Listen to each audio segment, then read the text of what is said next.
Okay, guys. Hello, everyone. We're live.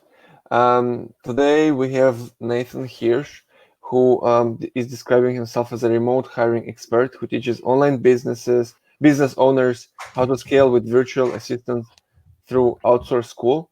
He's also an investor and co-founder of FreeUp. He's got 10 plus years as an entrepreneur, and he's appeared in more than 200 startups. Nathan, welcome to our show. Yeah, thanks so much for having me. Great. So tell me more about yourself in your own words, because what I've had is like from what I got is from LinkedIn, but I want to hear your own presentation. Yeah, I'm a longtime entrepreneur. I started off selling textbooks out of my college dorm room and competed with my school bookstore.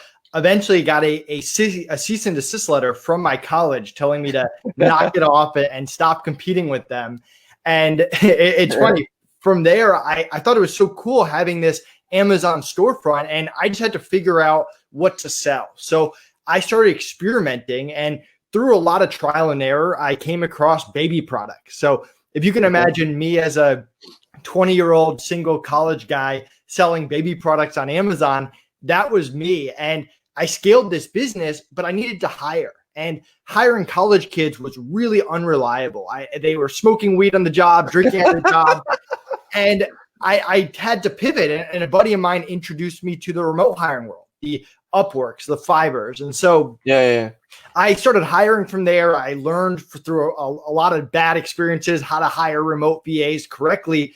But I hated those platforms. So I built my own marketplace called FreeUp. And the cool thing about FreeUp, besides that we vetted and matched people up and had great customer support, is that we scaled this business, again, no office, no US employees, just virtual assistants. So when we sold FreeUp at the end of last year to one of our clients, which is a whole nother story we can get into if you want, people started asking us if we could teach them our systems, our processes. So that's when we had the idea to create outsource school where our members, we teach them the fundamentals of interviewing, onboarding, training, and managing. We give them all of our SOPs, our training documents around operations and marketing. We give them software to build their own SOPs and support them along the way. So that's kind of the short story from books to baby products to FreeUp to now outsource school. Nice. So you started like Jeff Bezos basically with books, right? Yeah, right. Cool.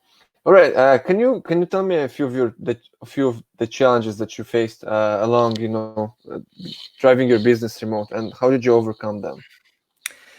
Yeah, it's funny. For whatever reason, I've been much better at hiring remote. I mean, one of the worst business decisions I ever made around year 5 of my Amazon business was getting an office. And I took all these remote people and I actually paid them to relocate and work in this office. And I thought it would make us more productive and have this awesome culture. But really what it ended up doing is it led to more drama. All these people that liked working remote no longer wanted to work anymore.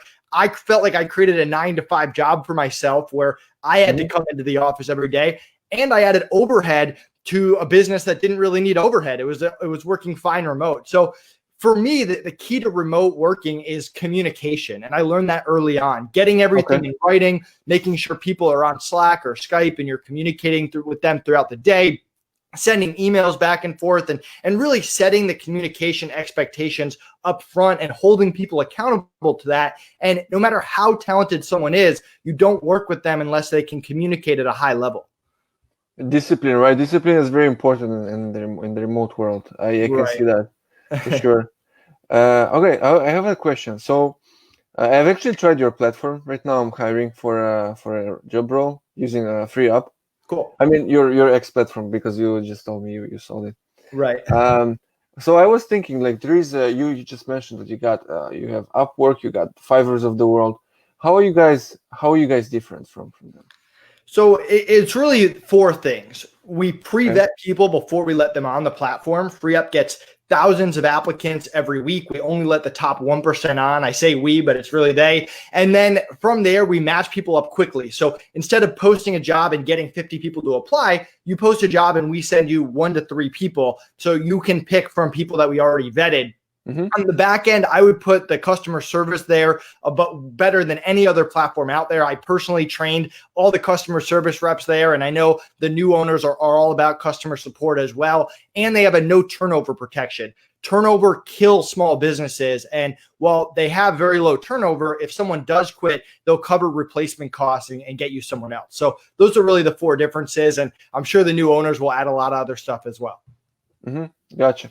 Because the first thing that I've noticed on your platform, like, I worked with I've hired on Upwork and I've hired on Fiverr, and the first thing that I get is on Upwork, I get pitched a lot by people who are like, they don't even read what I write, they're just like pitching, and I feel, and so far I haven't been pitched by anyone on FreeUp.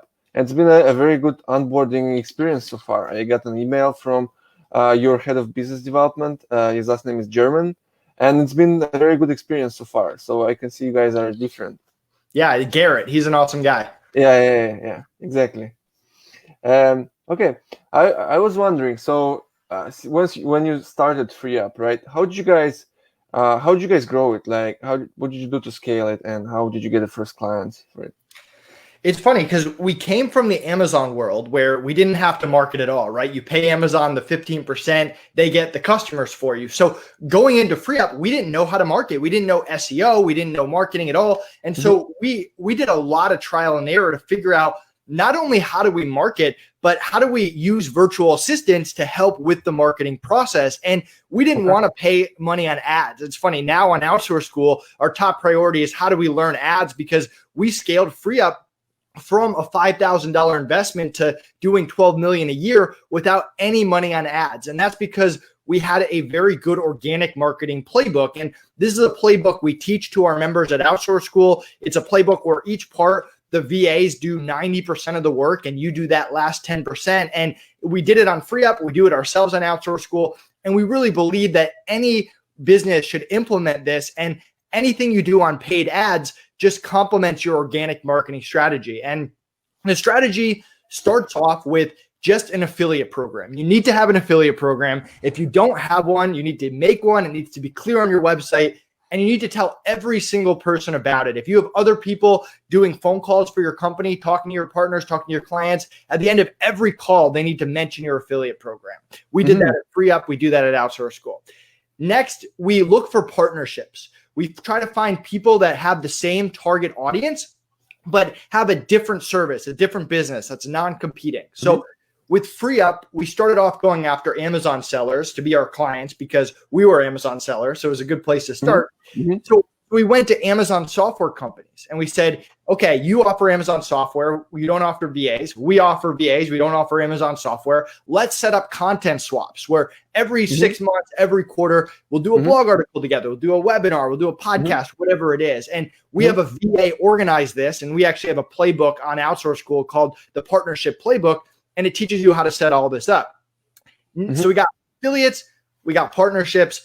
Then you got podcasts. I go on one podcast every single day. You're my podcast today. But if you're not going on at least one podcast a week, you're really missing out. It's good for networking. It's good for backlinks and SEO. It's good for getting in front of thousands of people at once. And again, we have a mini course called the Podcast Outreach Formula at Outsource School, where we teach people how to have the VAs do the research. So we got affiliates, we got partnerships, we got podcasts.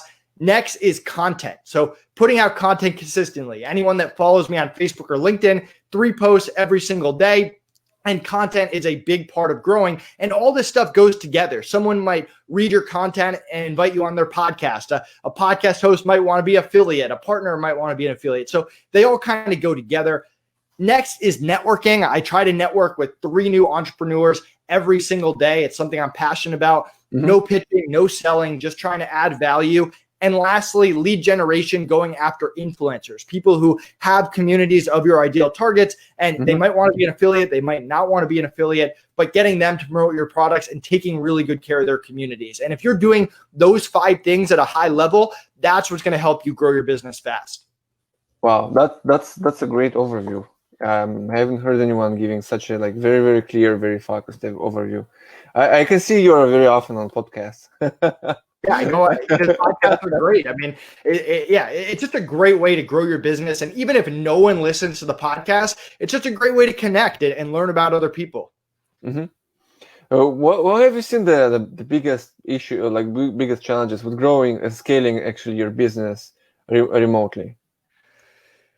I mean, I never ran into like some challenge that I couldn't overcome remote. I think that there's certain people that work Mm-hmm. well remote or don't work well remote. Again, it Mm-hmm. comes down to that communication. It comes down to good hiring and it comes Mm-hmm. down to good processes. I mean, a lot of Mm-hmm. businesses will hire the right people, but they'll struggle because they don't have the right systems. They don't have the right standard operating procedures. And when we went to go sell FreeUp, I mean, the first thing the new buyers asked was, how does customer service work? How does Mm-hmm. billing work? And if that was all in our head, they weren't going to buy FreeUp. They wanted to see a 50-page document, which we had right away, that said who does what when in every single situation. So a big part of hiring remote is having those systems and processes set up, because you're not going to be able to look over everyone's shoulder. You have to have a process that every single person can follow.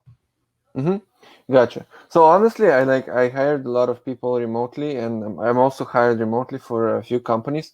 And I'm thinking, what's the problem with a lot of people are not allowed, because of COVID, we've seen that people are becoming more independent, so they can work remotely. What do you think the problem is? Why people didn't hire people remotely?